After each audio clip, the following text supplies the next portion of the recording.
of these decisions have implications on everybody else's decisions. If Paul George were to end up back in OKC, if the OK3 were to remain, how would that perhaps affect LeBron? Well, I mean, listen, it's a huge puzzle that you're trying to put together with free agency this summer with LeBron as the centerpiece, obviously. His decision is going to impact so many other guys.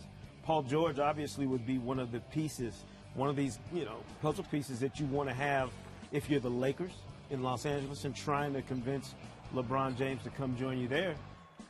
You do it with Paul George in tow, and that makes it an even stronger pitch. But I don't know if it's LeBron reaching out, if it's the Lakers securing commitments elsewhere first. We don't know how this is going to play out because we haven't heard from LeBron yet. He's got a couple of days before he has to decide. And a couple of different ways that he could do this. He could opt in, stay in Cleveland, opt in to a sign and trade, or he could opt out altogether, become an unrestricted free agent. How do you see these next few days playing out? Well, LeBron has always handled this basically the same way.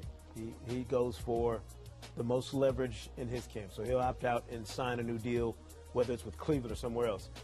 If he were to opt in and to, agree to a sign and trade, that shakes up the entire summer. That's when things get really tricky for some of these other players that are involved. But LeBron, of course, he's the guy in control of what goes on this summer. There are teams around the league, obviously, who are going to be waiting on word from LeBron, whether or not they even need to prepare a pitch, to come and see him and to try and convince him to join him.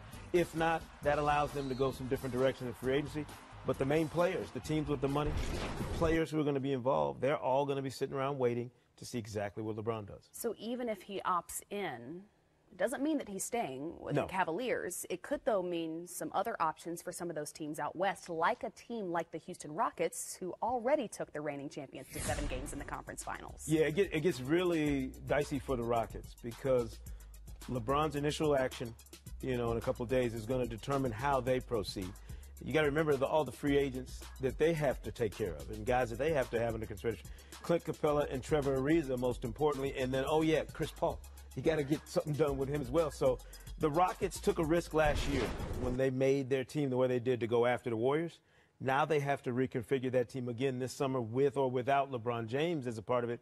And, that Chris Paul component is sitting out there. And how much influence does he have on what LeBron does?